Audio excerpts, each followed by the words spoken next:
There we go. L'chaim. Big thank you to the Pfeffermans and Baruch Atah Adonai Eloheinu Melech Haolam Sha'akol Niyeh B'dvarav. Amen.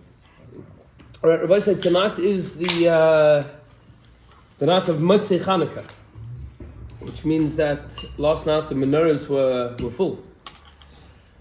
And it seems like tonight that it's a little anticlimactic. Chanukah is an interesting Yom Tov in that it's like no Isha Chag. Tomorrow, I know the minion is going to say, we say Tachton tomorrow. What can you do? What can you do? There's not like they say Tachton tomorrow. That's right. It's if anybody wants to have a bris, get married, you're more than welcome to. But I thought I'll do the covered Boca Ben to do something that we don't usually do. But I think it is along the lines of some of the stuff that we've schmoozed about over the past couple of years, a couple of inyanim that we've touched on. In order to do this, however, I know that it's Motzei Chanukah, it's not yet Chanukah. Do you have a candle that we can borrow? Yeah, it's like a tea light, okay? Tea light is perfect. Yeah. Tea light is mitzuyan.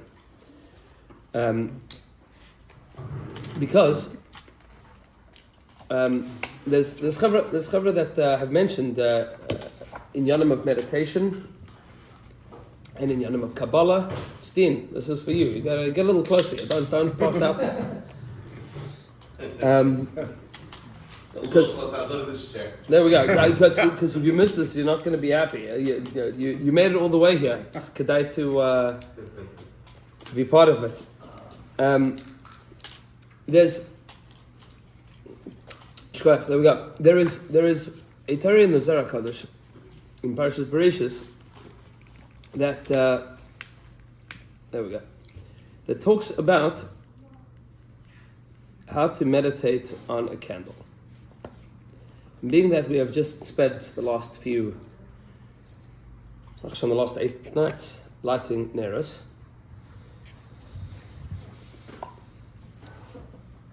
it's worth understanding what the side is of a ner. Of course, there are 3 parts to the ner physically. La halacha. Halacha, it's important to know. This is a debate that the poskim have. But there are 3 parts to the ner. The ner has, aside from the flame itself, which we're going to discuss, the ner has a kli. It has something that holds it. It has a fuel, and it has a wick. Those are the 3 things that a ner has. Yes?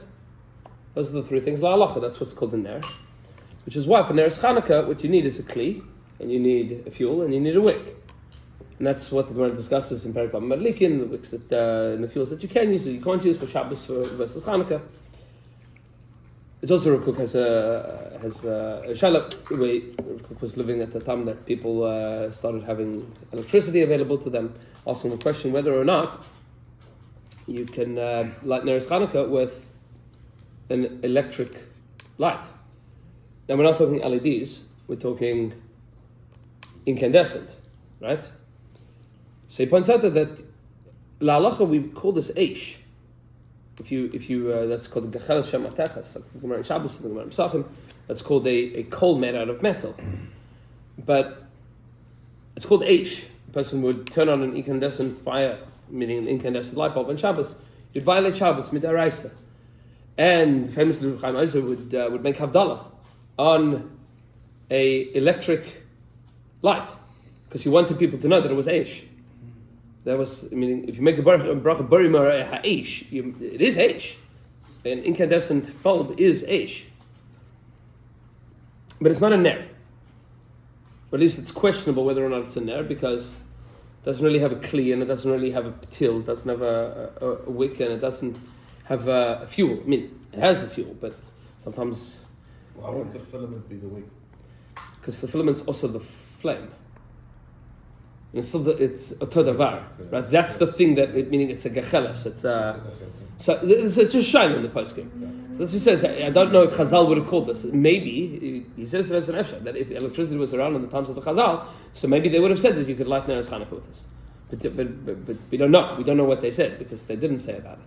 The filament is connected by 2 wires to the source of electricity. So now that's just holding in the wire. That's but supported. it also transfers the electricity to the. We have In the electric Chanami. right? Yeah, no, in the Chanami it does transfer it, meaning it doesn't, meaning the filament is the part that has the resistance that heats up. But, So it's worth noting that the reason why it's called H, incandescent, is because it meets the three characters of what H is, which is gives off heat, gives off light, and consumes. right, Which is what. so it's H, but it's not Ner. At least it's questionable whether or not it's a Ner. It's questionable whether or not it's a Ner. But none of that discusses the flame. None of that discusses the flame. I don't know, don't want to really ask for a show of hands because maybe people will be, maybe you have, maybe you haven't. I don't know if you've ever spent any time staring at a flame, trying to understand what exactly is going on here. But there's a lot going on here. It's always facing up. You can never face down. That's a tiny piece of this. But the Zohar Kodesh in Parashat Bereshis has a lengthy discussion. It's part of a lot of other discussions about colors in general, but discusses the colors of an Eish.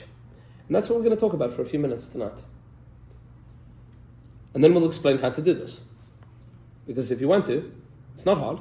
Zohar Kodesh tells you how to meditate on the Or HaNer, and what the point of it is, and what you can learn from it, and what you can gain from it, and what you're supposed to gain from it.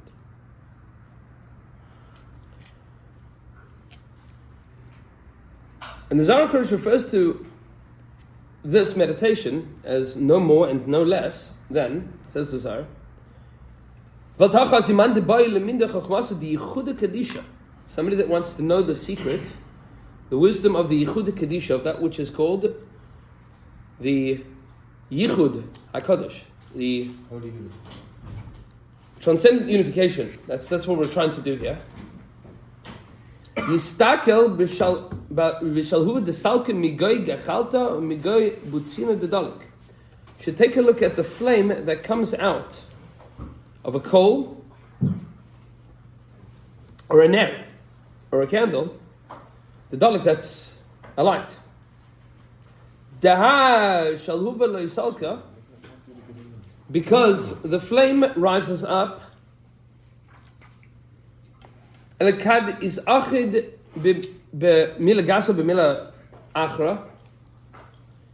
The only way that a flame can rise up is if it is holding onto something gas, something physical. In order for a flame to exist, it needs to be tied onto something physical. There's no such thing as a flame that exists in the air. It can't hold there. You can have a spark that flies up, burns up, but it's still flames in the air. We can now. Um, We have plasma that we're suspended in the air. Yes, in the Chanami. That's not a flame though. I don't know.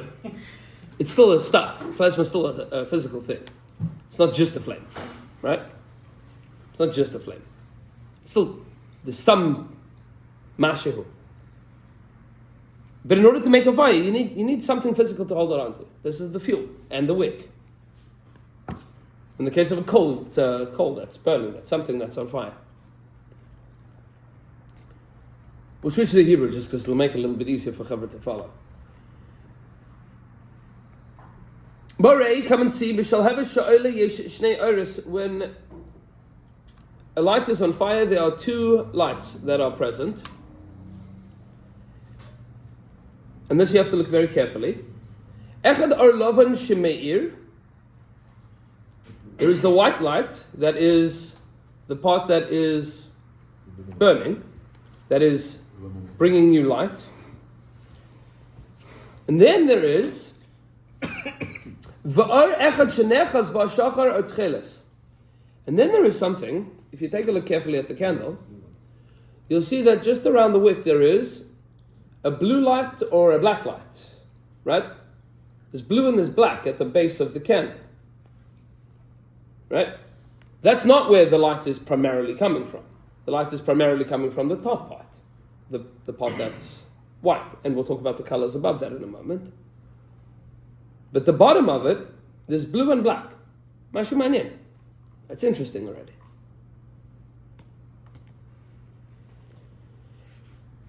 So says the Zohar Kodesh, Oisa Or Lavan Hu Lamala. This is what Shimon was saying.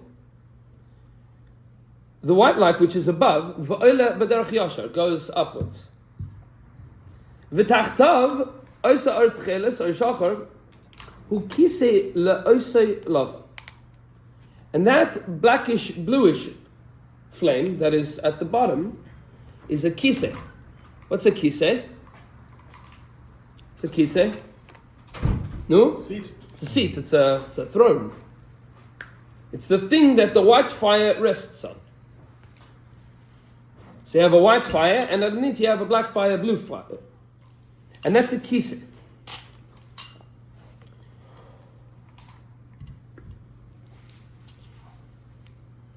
Now, the fact that the Zohar HaKadosh says that there is a hue that is tcheles, that's bluish, that's a kisei. So that's a dead giveaway that, what are we talking about here?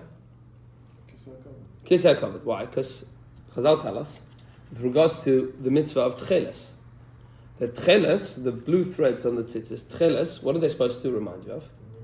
Tcheles? Firstly, Doime le Yam. The Yam.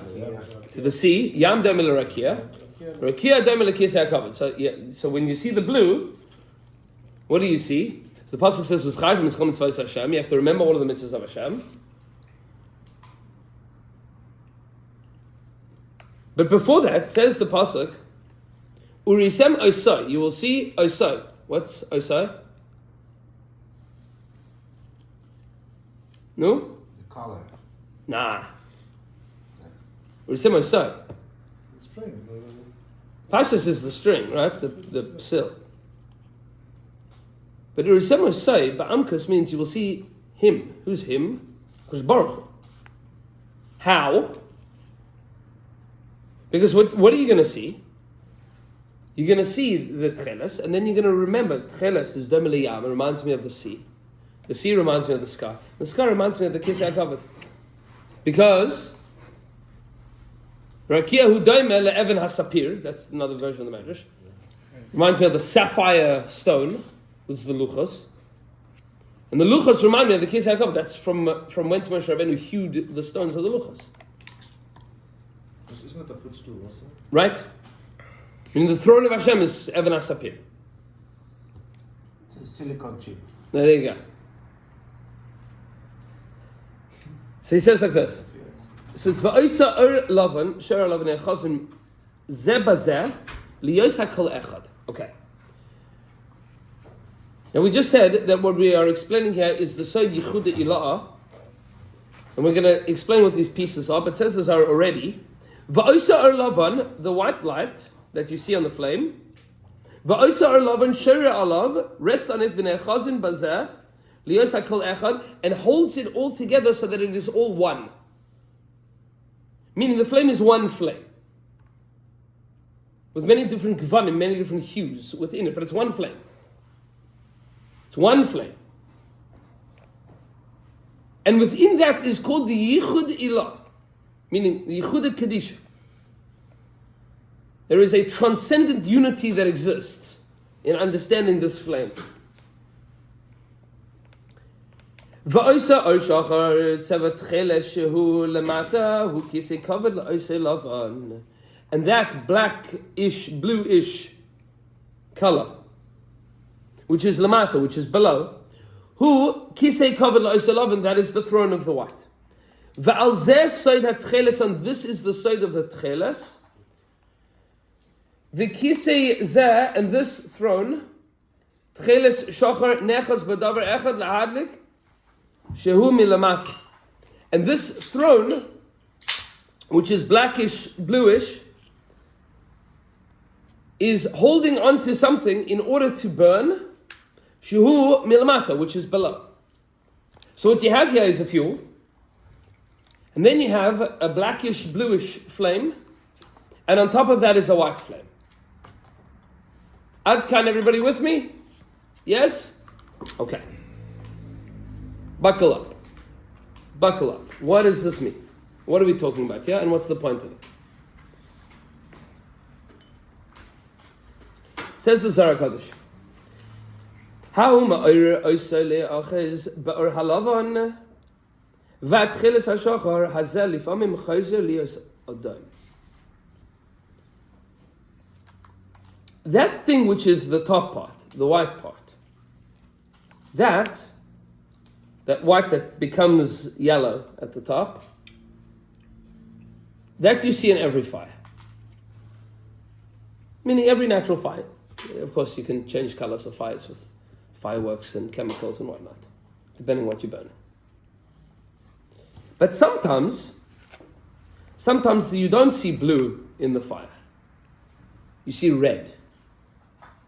When do you see red in a fire?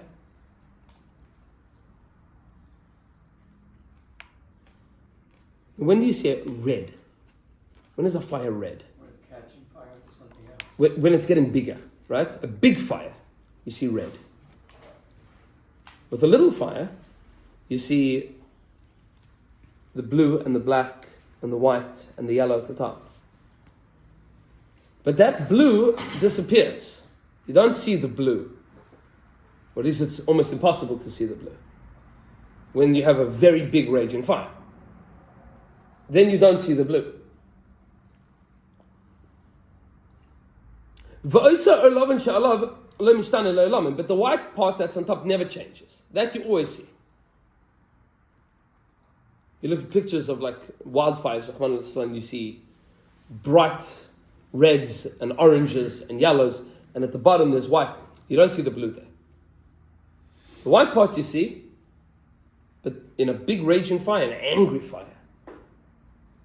So there you don't see blue, you see red. That part shari tamid lavan, that's always going to be white. But this tchelis changes color from time to time. Sometimes it's blue, sometimes it's black, sometimes it's red. And this is held on both sides. Nechaz lemala ba'osa or alyon lavan. Nechaz lemata b'davar hahu shetachtav shemetakim by l'ha'ir u'lechaz by. There is the fuel at the bottom, and then there is the white at the top. And the question is, what's in the middle? What's holding on to the wick? What's holding on to the fuel? Is it blue, black? Or is it? Yeah, absolutely, yeah. In fact, you pop it on top of here. Right? Is it blue, black, or is it red? So sometimes you see it as, if it's little, you see the blue there. Sometimes it's raging, you see it as red. But the bottom part, the fuel, is still the fuel, and the white part above it is still white. It says, "V'zoi oicheles tamid, u'mechalel ha'osadover shesam lo." And this fire always burns and consumes that which it is holding on to. Shari b'chol mashin nidbak b'ay lamata v'shari alav, everything that it's holding on, everything that is on fire. Oisa or tcheles mechala oisa v'oichel oisa. That tcheles, back to our regular fire, that tcheles is the part that's consuming it. The tcheles is the thing that's consuming the fuel. Mishum shedarka hi lechalos liyasoicha, because it consumes, it eats. Sharei boy tluya kilyan hakol, because in it is the destruction of all things. Mavish shel hakol, the death of all things. V'lachen hi oicheles, and therefore it eats. Kol ma shenidbak ba lemata, everything that is below it. The fire eats whatever is below it. It consumes that which is below it. Now, of course, the fire is ultimately self-cannibalizing, because once it burns its fuel, it's over, it's dead. Which is why that is mavis. The fire burns through its fuel and then it's over. Now this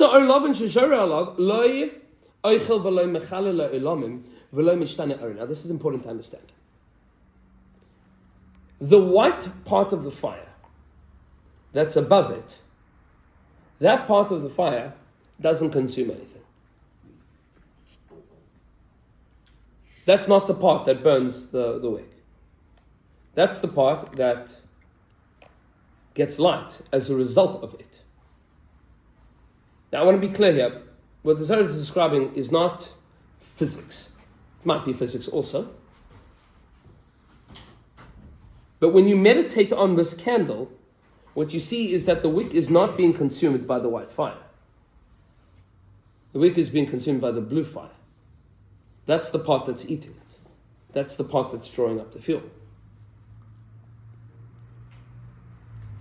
V'al zeh amar Moshe, and this is what Moshe Rabbeinu says, Ki Hashem Elokecha eish oichlahu. The Ribbon Shalom, HaKadosh Baruch Hu, is a consuming, all-consuming fire. Hashem is an eish oichlah. But this is interesting, and the Zohar Kodesh is going to take note of this fact.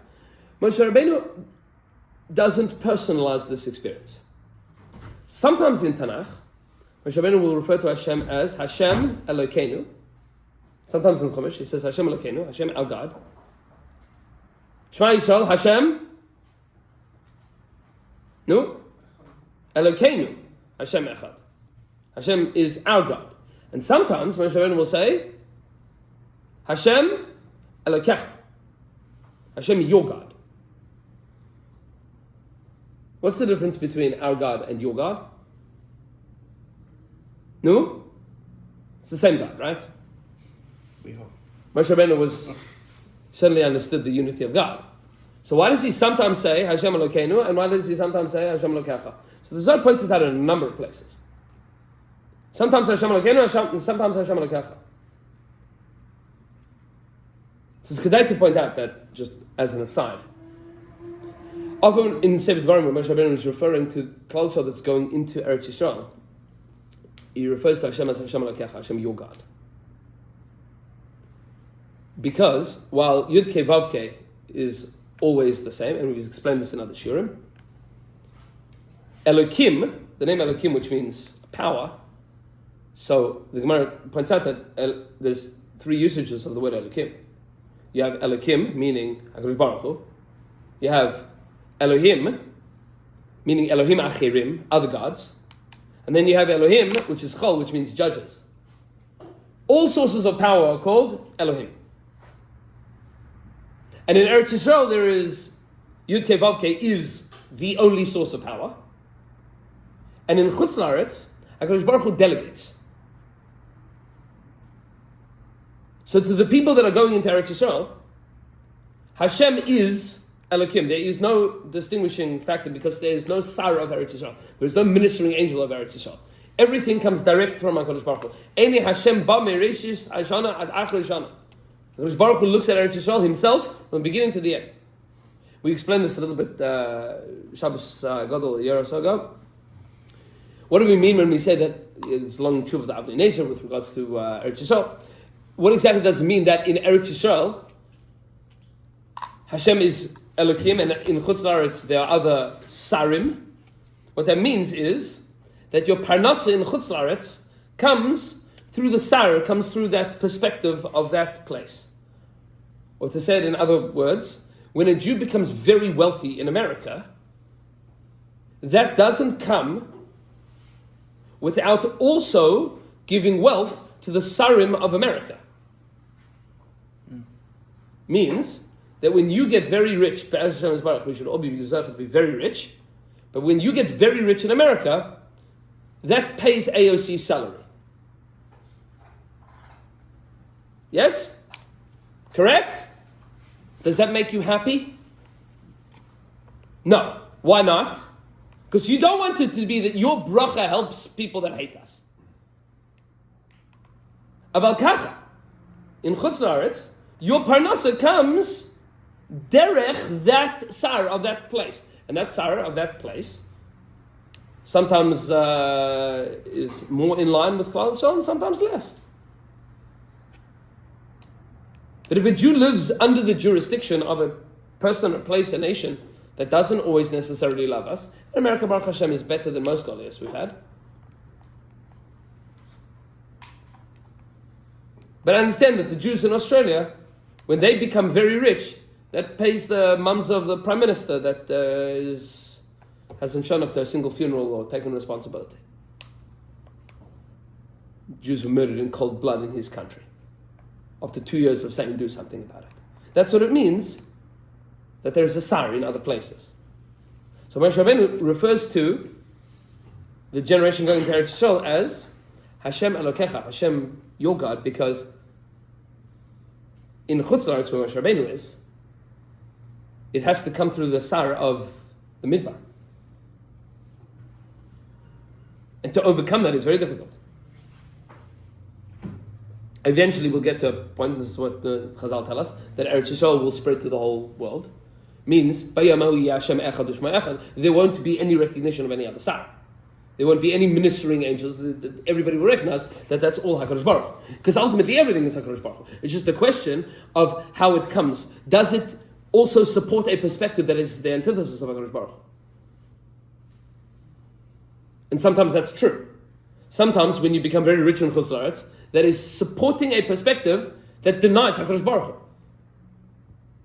And that's called Elohim Achirim. People recognize that there's forces that are the antithesis of Hashem. Now, that's also part of Ratzon Hashem. Hashem wants it to be that you get your parnasa. There are people that are of the Avodah Zarah, whatever their version of Avodah Zarah is. So your shepherd comes. So sometimes Moshe Rabbeinu says Hashem Elokeinu. Sometimes it says Hashem Elokecha, the Dar Midbar in particular. That's going into Eretz Yisrael, meaning the next generation. But here he says something interesting. It says the Zohar, that Hashem, your God, is an all-consuming fire. He's eating for sure. It eats everything that is below it. And then it says Hashem, your God. Not our God. Why? Where was Moshe Rabbeinu holding? Moshe Rabbeinu's life was not in the Ur of the Tcheles. Moshe Rabbeinu's life was in the Ur Lavan, which is above that. That Ur Lavan doesn't consume. His understanding of HaKadosh Baruch Hu was much higher than the Ur had Tcheles. So Moshe Rabbeinu is still living off of that fire of the sneh. Just a question. But is he saying Elokecha because he's not making it? Correct. He's separate, it's almost like it's not that God that's going to bring him in. It's yes. Your God is going to take you in. Meaning your understanding of God is going to be different from mine. Yeah. That's how he says about Eretz Yisrael. But about Hashem Elokecha Eish Achlahu, Hashem your God is an all-consuming fire. So this is also deeply related to Eretz Yisrael, as we'll speak about in a moment. But by Moshe Rabbeinu, Hashem is not an all-consuming fire. Because Moshe Rabbeinu is in the white part of the fire. He's not in the blue part. Now we need to understand what's this white part and what's this blue part. What are we talking about here? By Moshe Rabbeinu, the fire literally did not consume the bush, right? That's how Moshe meets the Hashem. Correct. Where it's not consumed. It's not, that is, Moshe Rabbeinu lives like that his whole life.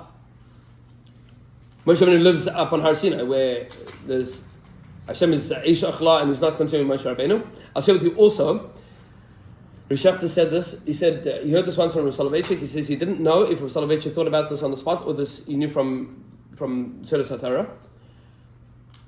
We had thought about this for many years. But HaKadosh Baruch Hu speaks to Moshe Rabbeinu in the Mishkan, meaning once the Mishkan is built, HaKadosh Baruch Hu speaks to Moshe Rabbeinu in the Mishkan. So Rishachta said that he was in Rav Soloveitchik's shir, and somebody asked how HaKadosh Baruch Hu, Moshe Rabbeinu can speak to HaKadosh Baruch Hu, panim al panim, if he didn't go to the mikveh first. Chari had to go to the mikveh before. So Rishachta told me that Rav Soloveitchik said on the spot, he said he did. Because in front of the Mishkan was the Amud Ha'ish, was the pillar of fire, and Moshe Rabbeinu was tovel in the Amud Ha'ish before he went into the Mishkan. Kach Rav Soloveitchik. Was there a concept of tefillah, of like dunking and going to the mikvah to purify themselves? Yeah, in order to speak to HaKadosh, to be tahar. Even back There's then, fire. Yeah, That's but the partial. considered So Moshe Rabbeinu was metar himself through fire. Didn't need water, he did it through fire. Moshe Rabbeinu apparently was fireproof, right? Meaning, because the fire didn't touch him. Which, by the way, that's also the side by Avram Avinu, is that the fire he was holding by the Eish Lavan, not by the Eish Tcheles. The Or Lavan, which does not consume. The white part of the fire doesn't eat anything. The blue part eats. So he says like this. What does all of this mean? Bore, come and see. Sachas. Ein lo yis'oris lahadlik ha'or hatcheles lis'achid ba'or lavan ela al yidei Yisrael shehem nidbakim b'tachtav. Now, says the Zohar HaKadosh, the only way that the white fire can exist is if there is a blue fire. Because white fire by itself doesn't eat anything. It needs to live on top of the blue fire. And that can only happen through the Jewish people. Klal Yisrael is the mechanism by which the white fire exists. Tachazi, come and see. Afal pishe derech shel ha'or tcheles v'shachar hazeh lecholos kol ma shenidbak b'tachtav, even though the blue fire eats and consumes everything that is below it. Says Moshe Rabbeinu, v'atem hadveikim b'Hashem Elokechem chayim. You who cling to Hashem, your God, you are alive. Chaim kol chamayim. You are alive. You don't get consumed. B'Hashem Elokechem v'lo Elokeinu. He says Hashem Elokechem, Hashem, your God, not our God. If you cleave to, if you cling to that blue fire, you don't get consumed. Hashem promises you that even though that blue fire eats everything, it doesn't eat you. You keep burning. And you'll understand what this has to do with Hanukkah, and Motzei Hanukkah in particular in a moment. If you cleave to HaKadosh Baruch Hu, you live. Because the Pasuk says you are all alive today. And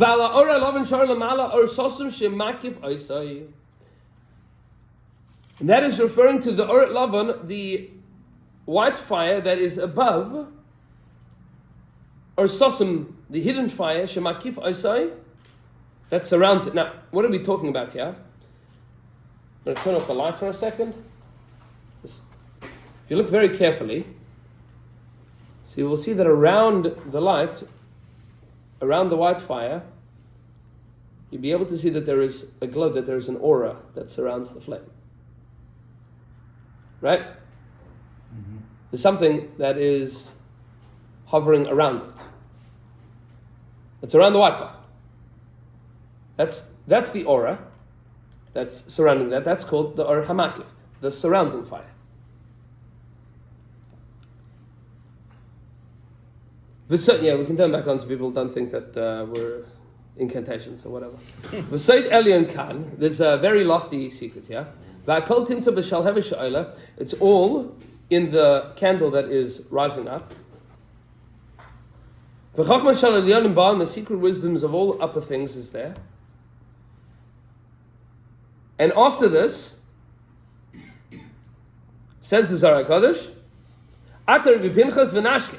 The Rabbi Pinchas came and he gave him a big kiss to Rabbi Shimon for teaching the Torah. Amar Baruch Rachmana, he says, blessed is Hashem, the Iarona Hacha, that has illuminated us, that has awakened us to this. Azal Imi Rabbi Pinchas Tras Milan, Ad Rabbi Shimon v'Chavraya, and he walked with him 3 Milan, and then Rabbi Shimon came back. And then Rabbi Shimon continued. Amar Rabbi Shimon. Says Rabbi Shimon, the secret wisdom is this unity. And this is where the Kabbalah is coming in. So far we've discussed candles, now let's talk Kabbalah. Because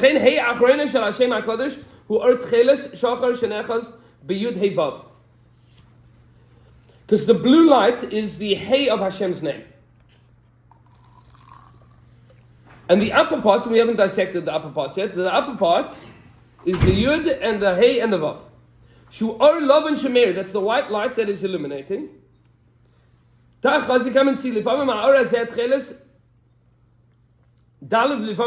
Sometimes, there's 4, sometimes 5.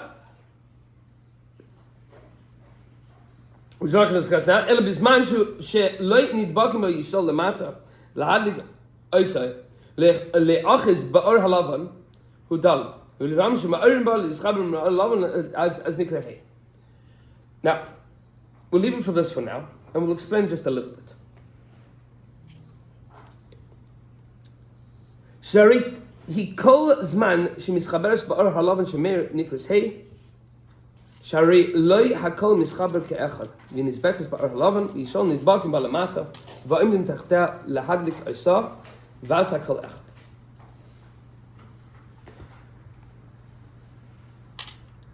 Says the Zohar Kodesh as follows. Within a fire, within this ner, you have a fuel and you have a wick, and then you have the flame that's on top. And the purpose of the candle is in order to illuminate. It provides light and it provides heat. But a candle in particular's job is not to provide heat, it's to provide light, it's to illuminate, it's or. And the only way that this or can exist is if it is being held onto the physical at the bottom, the physicality at the bottom, by something blue. And that blue, that's called tcheles, is the final letter of Hashem's name. That's the Hey. And when you understand this, this is called the Yichud. This is called the unity of Yud and Hey and Vav and Hey. Or what we say in davening, you see it in all the Sidurim, and the Noda B'Yehuda screamed about this. You see this in all the Hasidic Svarim and all of the Svardic Svarim.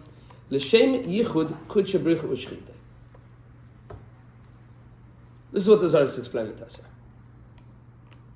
There is a yichud, there is a unity, kudsha bricha, which is in the vav, and shchinte, which is the hey. Yud and hey and vav and hey. What does this mean practically? What it means is the following. When HaKadosh Baruch Hu created the world, everything that HaKadosh Baruch Hu created came as a result of, like the Ari HaKadosh says, from Or Pashut, from the simple light of Hashem. Or as the Baal HaTanya explains, usually what we refer to creation as Yesh Ma'ayin, something from nothing. The truth is, what HaKadosh Baruch Hu created was the opposite, was nothing from something. Because before anything existed, what was there? This is the Rambam, the beginning of Mishnah Torah. What was there? HaKadosh Baruch Hu. That was it.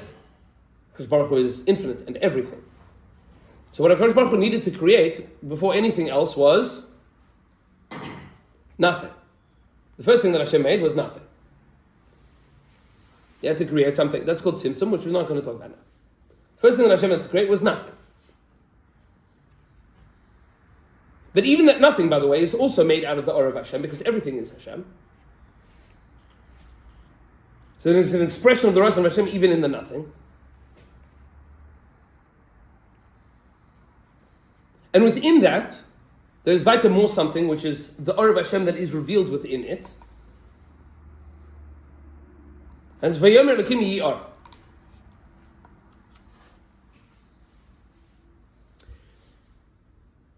And in order for anything to exist in this world, it needs to be connected to HaKadosh Baruch Hu. It needs to be plugged in. But recognizing that everything in this world is connected to HaKadosh Baruch Hu, that is something that's not so easy to see. Because the Or, that white part, that illuminates that Or HaMakif, that surrounding aura, which is actually the light that is emitting, in order for it to exist, it needs to be held onto something physical. And that thing, that physical thing, is consumed by it. This in physics is called entropy, right? Everything starts at a high energy level and goes down. Energy is dissipated. and the fire is consuming.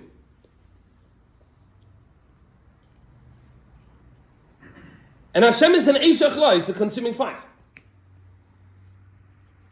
It burns, it consumes. But only the part that's tethered to the flame, meaning that's tethered to the wick. That's the part that consumes. The upper part that illuminates does not. So what does the whole world want? They want illumination. They want understanding. They want wisdom. Without being consumed. Right? That's what we want. We want eternity. We want infinity. We want to understand. We want to know. We want to have light and warmth and heat and bracha and shefa and hatzlacha and etc. And relationship with HaKadosh Baruch Hu, to be able to illuminate and to see the light of Hashem in the world without being consumed. Which is, we want the Yud and the Hey and the Vav. And somehow or another, we want to make sure that Hey of Hashem's name, that doesn't kill us. That doesn't destroy us. And this is the side that the Ramban writes.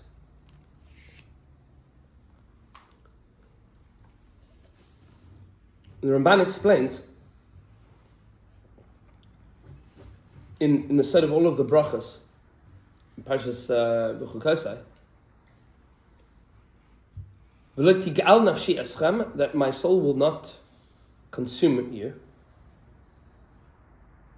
is that there is a way of living where Yiddishkeit provides illumination, provides light, and it doesn't destroy you. And the only people that can do this, and this is what the Zohar HaKadosh is saying, the only people that can do this is called Klal Yisrael. And the way that we do this is by creating something called Malchus Hashem.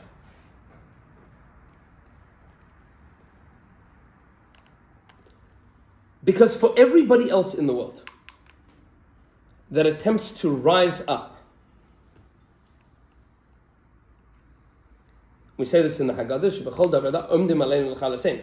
They rise up to destroy us, to burn us. And what happens to each and every one of them? They die out. Whatever their fuel is burns. The only people that exist in the world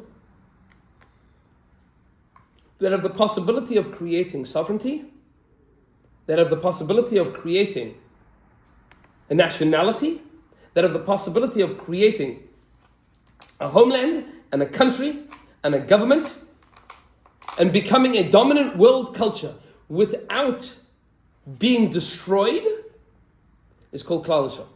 Because Klal Yisrael represents Malchus Hashem in this world. It is possible to be Dovuk to Hashem Elokeichem, to be plugged into the light of Hashem, and Chaim Kulchem Hayom, not to have it destroy you.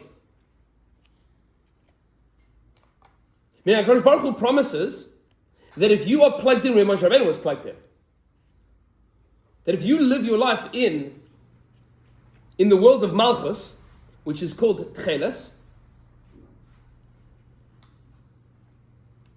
but you are yearning for the Or Lavan,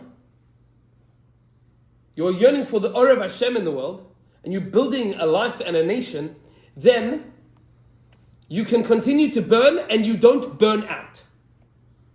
This is the side of the eternity of the Jewish people. Because Klal Yisrael gets a promise that nobody else gets, which is, you don't die. Klal Yisrael doesn't die. And I'll tell you a secret. People ask from time to time, you see this, people schmoozing about anti-Semitism and whatnot. Why the Jews? Why do they hate us? And I want to tell you a secret. We're not special in that people hate us. Because, I don't know if you know this, throughout the history of humanity, there have been many nations that have been despised by other nations. And what happens? The Romans despised the Greeks. So what did? They invaded, and they destroyed, and the Greek Empire no longer exists. Tachlis, they went from Pythagoras and Archimedes, from Greek architecture and Greek poetry, Greek philosophy, to now maybe Greek salad. Yogurt. Yogurt, very chashuv. It's not going to save the empire, I'll tell you that much. Meaning, every nation, when another nation attacks them, either they win or they lose. If they win, matav mana. And if they lose, what happens? Nigma. That's the end of the story. When we get attacked, something fascinating happens. If we win, matav mana. And if we don't, then we don't die. We don't die. So what do? We rebuild, and then somebody else hates us and try. We're not special in that people hate us. There have been people that have hated everybody. The secret of the Jewish people is not that anti-Semitism is the oldest hate. It's that the Jewish people are the only people that survive it over and over and over and over and over and over again. You understand what I'm saying? We're not special in that people want to destroy us. People want to destroy everything. There's somebody that hates everybody. You have to say. But the side is that is that you don't burn out. That's the yichud. Is that it's possible to be, because what are we in this mashal? What are we? We're the shemen. You know what shemen is? Shemen. Shemen. Vayishman yishurun vayivat. You got fat. Vayishman, meaning it's physical. It's true. Now, Pichazid is that the shemen is haneshama. That's inside. We'll talk about that inside in a second. But the shemen is us. And there's malchus that's burning.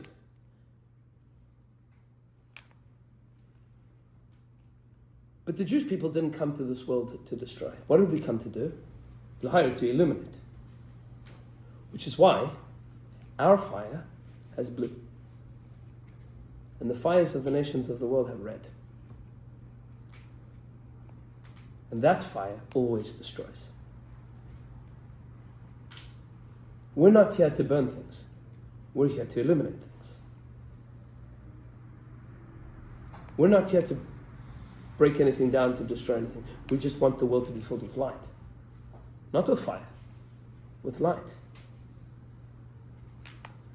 To burn and to burn and to burn and to burn. Not to be consumed. Which is what we spoke about last Monday night. And we spoke about it, mentioned in the Drasha on Shabbos, that the side of Hanukkah is not that the oil lasted. It's the fire that we brought down was the fire that was Eish Acheles Eish. It's the fire that consumes fire. We brought down that white fire that doesn't consume. It doesn't destroy. What does it do? It simply illuminates. And clouds are the only people that can do that. How do we do it? How do we do this? So there's one part that we haven't discussed here, and that is the wick. What's the wick called? In Hebrew, what's the wick? Til. Ptilos, the wicks. The Rashash explains that ptilos is also tfilos. Is that inside of the shemen, the Jew sticks a ptil, put a wick, that draws up all of the kerchas of that shemen, and is male it to, we raise it up to that or, to that blue light. That place, that blue, that's all-consuming. The place of Malchus, that place of blue, black light, that is the place of darkness. That's the place of Choshech. In the morning, you can make a bracha on your tzitzis, which is all about Cheles and Lavan, which is the Or HaMakif and the Or Pnimi. There's a light inside and there's a light outside. And the yichud that the Zohar HaKadosh is talking about is how to connect that enormous eternal light of HaKadosh Baruch Hu to the light that we want to bring out of ourselves and into the world. And the way that you do that, first and foremost, not being afraid to be on fire. But if you have a ptil, if you have a tefillah, if you have tefillahs that are yearning for that which is above, that which is beyond, that light should illuminate throughout the whole world, to connect between the Or Lavan to the Or Tcheles. That's called Yichud.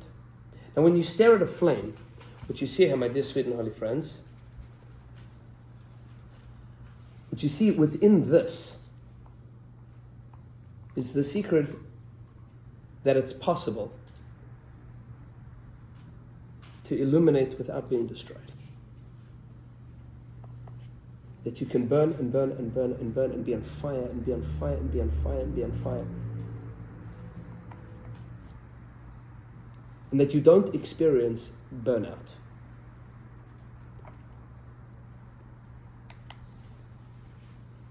Because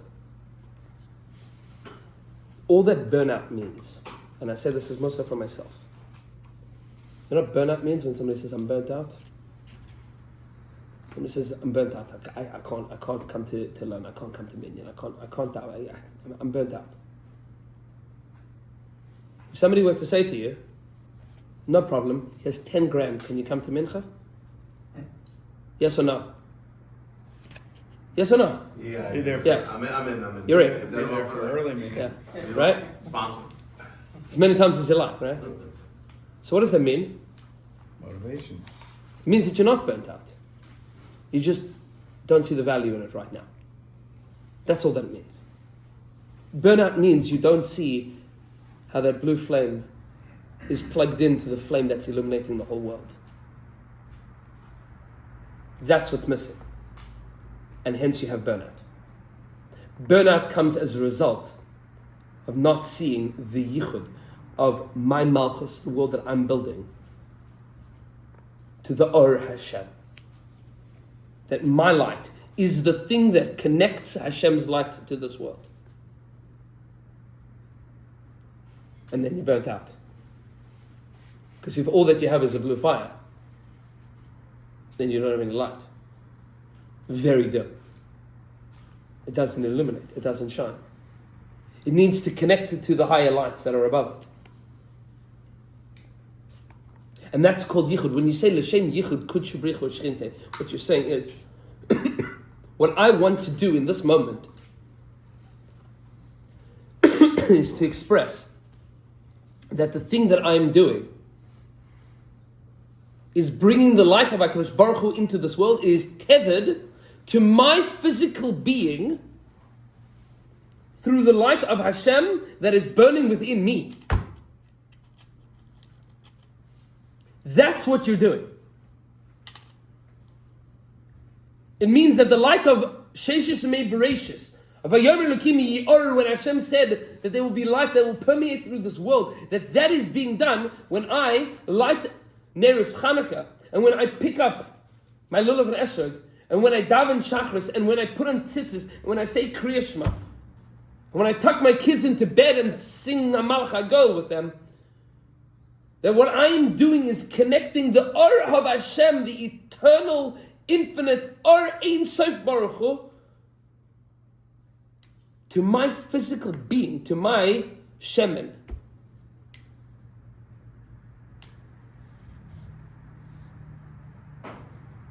And if you see that, then how could you burn out? If you know that you're illuminating the world, that this is the Or of Hashem in the world burning in you. That's called the yichud of this Or. The yichud haner. Now there's a billion more pieces to say in this Or. And maybe if you're interested, maybe we'll do more pieces at different points in time. I have a question. First, L'chaim. L'chaim. And then I think we have questions. That's on the schedule. There we go. Chaim. So L'chaim, firstly, L'chaim. thank you so much for coming, Chaim. for illuminating this house with light, illuminating our neighborhood with light, our community.